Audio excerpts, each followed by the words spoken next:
안녕하세요. 간단하고 전략적인 놀이학습의 서승현입니다. 오늘 강의는 살짝 준비물이 많은 교구인데요. 어떤 교구인지 함께 살펴보고 활동법을 알아보도록 하겠습니다. 자, 여기 보이시는 이 교구들인데요. 보이시나요? 이 교구들인데요. 준비물은 이 탁구공과 저는 이 마트에서 산 주스를 산 다음에 모아놓은 이 뚜껑들을 이용했습니다. 보이는 바와 같이 주스 뚜껑 위에 이렇게 각 글자, 그리고 이 각 글자가 들어있는 탁구공, 각 글자, 글자들이, 단어들이 들어있는 이 탁구공을 서로 매칭시키는 겁니다. 여기 이 주스 뚜껑마다 다 각자 다른 각 글자들이 들어있거든요. 이런 식으로 만들어서 활동을 하는 놀이입니다. 대충 어떤 활동인지는 이제 감이 오시죠? 네. 만드는 방법 역시 준비물이 많아서 그렇지 생각보다는 간단한 활동들입니다. 먼저 몇 가지 단어들을 생각해 주셔야 되는데요. 저는 활동 주제를 여름에 맞춰서 여름철에 볼 수 있는 것들을 생각해 봤습니다. 물론 여러 가지 글자를 알려주는 건 좋은데 이제 나열되는 단어들이 하나의 활동 주제로 묶이면 원에서 활동 주제에 맞는 교구로 이용할 수도 있고, 또 집에서는 조금 더 유아들과 단어를 생각해내는데 재미있는 활동이 될 수 있을 것 같습니다. 이를테면 단어부터 아이들하고 함께 선택해서 만들어내는 거죠. 우리 집에서 볼 수 있는 물건들의 이름을 알아볼까라는 식으로 생각을 해서 우리 집에서 볼 수 있는 여러 가지 물건들에 대해서 단어들을 이야기하도록 한다든지, 아니면 여름이 되면 어떤 것들을 볼 수 있지? 이런 식으로 물어봐서 여름에 볼 수 있는 것들에 대해서 이야기를 나눈 뒤 단어를 선택하도록 하는 겁니다. 그리고 이렇게 주제와 관련된 것들을 연상하게 하는 건요, 유아들의 사고력을 길러주죠. 눈앞에 보이지 않는 주제나 사물에 대해서 생각해내고, 또 그 주제에 따라서 그와 관련된 다른 사물이나 활동의 이름을 기억해내고, 또 그들의 공통점을 찾아서 주제와 한 가지로 연결을 시켜볼 수 있기 때문입니다. 이 방법은 유아들의 어휘력도 늘려주면서 활동에 대한 흥미도도 높일 수 있는 방법 중 하나입니다. 저는 여름이라는 주제에 맞게요. 부채, 선풍기, 에어컨, 수박, 얼음, 튜브 이런 단어들을 활동 단어로 선택했습니다. 최대한 같은 글자가 중복되지 않는 이름을 가진 단어들로 선택을 했는데요. 또 단어의 시작 글자를 따로 프린트해서 오려낸 다음 이 주스 뚜껑에 이렇게 붙였습니다. 원형으로 저처럼 이렇게 오리면 좋겠지만 저는 지금 라벨지를 이용해서 프린트를 해서 붙인 건데요. 이게 이렇게 라벨지까지 있어서 이렇게 하면 좋겠지만, 또 저는 한번 지금 이제 하는 활동이지만 집에서는 계속 이 뚜껑에다가 다른 글자들을 넣어볼 수가 있잖아요. 그러니까 그냥 A4 용지를 사각형으로 작게 잘라가지고 이 안쪽에 넣어두는 것만으로도 활동을 하실 수 있을 것 같은데요. 또 여기에 또 이 속으로 들어가는 글자보다 이 탁구공에 있는 이 그림과 글자들이 더 부담이 될 수가 있습니다. 전 이것도 역시 지금 라벨지를 이용해서 그림하고 글자를 프린트를 했는데, 이게 단점이라고 하면 단점일 수 있는 게, 이 부채라는 거 보시면 라벨지로 프린트를 했더니 이렇게 색이 다 깨졌죠. 그리고 글자도 다 깨져서 잘 보이지가 않아요. 그래서 제가 일일이 몇 가지의 것들은 이렇게 직접 그냥 글씨를 적기도 했습니다. 그러니까 이런 점들을 꼭 감안하시어 이제 탁구공에 붙일 글자를 라벨지에 프린트를 하느냐, 아니면 A4지에 프린트를 하느냐, 혹은 그냥 그림을 그려 넣느냐, 이런 식으로 선택을 하시면 될 것 같습니다. 네, 일단 이 활동 준비가 끝나면요, 이제 유아들과 먼저 이 뚜껑에 쓰여 있는 글자들의 이름을 함께 읽어봅니다.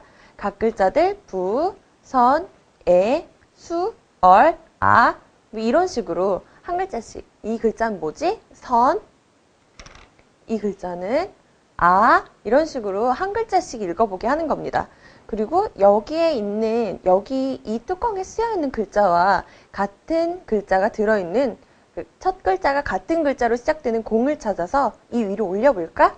이런 식으로 하면서 같은 글자가 쓰여있는 공을 찾아보도록 합니다.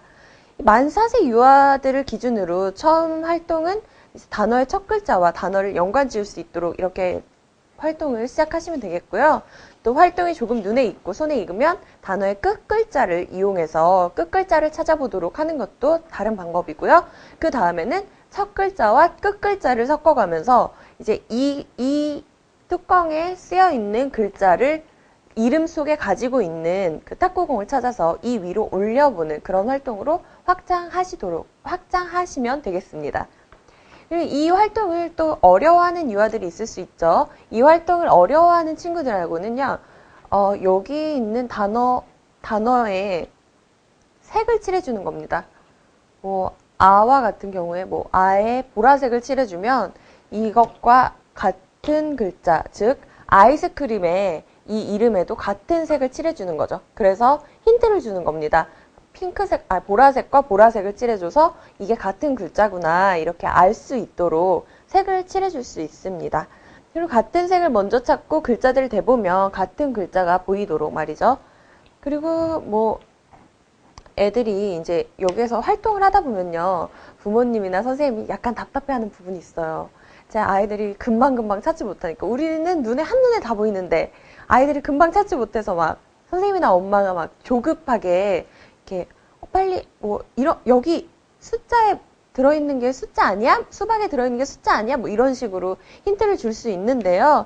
이런 건 이제 너무 힌트를 많이 주면 유아들이 먼저 글자를 탐색하는 시간을 갖기도 전에 그냥 눈치껏 색만 보고 혹은 그냥 엄마가 알려주는 대로 이렇게 글자를 맞춰볼 수가 있기 때문에요. 이게 색감이 익히는 활동이 아니라 아무래도 언어 활동이고 한글을 익히는 활동이니까 그냥 천천히 여기 뚜껑에 있는 글자를 한번 읽어주고 그리고 여기 탁구공에 있는 수박 이렇게 한 번씩 다 그냥 읽어주는 식으로 어차피 이거 누가 쫓아오는 활동이 아니기 때문에 천천히 활동하시면 되겠습니다. 그리고 아이들이 또 익숙해지면 이 뚜껑과 탁구공 수를 점점 늘려가면서 단어의 수를 늘려가면서 활동을 하셔도 되겠고요. 그리고 또 이제 여러 가지 아이들이 글자를 보면서 또 다른 글자들에도 관심을 갖는 기회가 되겠죠. 그리고 이제 마지막으로 그림과 글자가 유아들 눈에 익으면 탁구공 속 그림을 떼고 여기 그림을 떼어내고 이름만 가지고 활동을 하는 게 최종 목표이고 최종 단계입니다. 그 정도면 거의 제가 주어진 이 글자들을 모두 다 익혔다는 이야기니까요. 그런 식으로 마지막까지 활동을 하면 되겠습니다. 어떤 교육이든 그러겠지만 특히 유아 언어 교육 같은 경우는 만드는 수고에 비해서 활동들이 거의 비슷한 형태로 진행이 되고 또 준비에 비해서 활동이 굉장히 빨리 끝나기도 해요. 글을 모르더라도 매일같이 말을 했기 때문에 또 근데 이제 아이들은 글을 지금까지 몰랐지만 말을 계속했기 때문에 불편함이 없어서 글의 이제 중요성을 잘 인지를 못할 수도 있는데요. 그런 아이들한테 글이 얼마나 중요한지 그리고 필요성도 알려주고 또 아직 창의적인 글쓰기보다 그냥 글자 익히기 정도의 언어 활동을 하는 유아들에게 모음이나 자음 이런 단어들을 또 지루하지 않게 익히도록 또 해주는 게 굉장히 필요하고요. 또 본인이 지속적으로 흥미를 잃지 않고 학습할 수 있는 환경을 만들어주는 것도 굉장히 중요합니다. 모든 학습 활동이 그렇듯이 언어 교육 역시 기초가 굉장히 중요하거든요. 이런 유아기 때 깍두기 노트라 그러죠. 국어 노트 아시죠?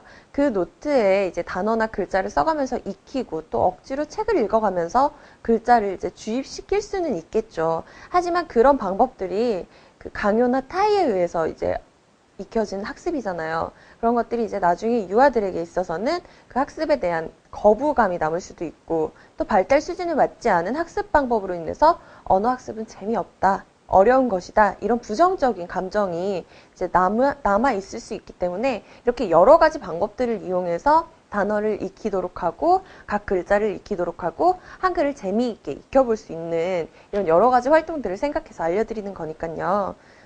이제 여러 가지 방법들이 번거롭다, 귀찮다, 그냥 노트에 써보게 하면 됐지 이런 것까지 다 시켜줘야 되냐, 힘들다 이렇게 생각하지 마시고 그냥 아이들과 재미있게 아이들이 그냥 노트에 글자를 쓰는 것만큼 더 큰 효과를 얻는 그런 활동이니까 이런 놀이를 조금씩 준비를 하셔서 아이들하고 함께 해보셨으면 좋겠습니다.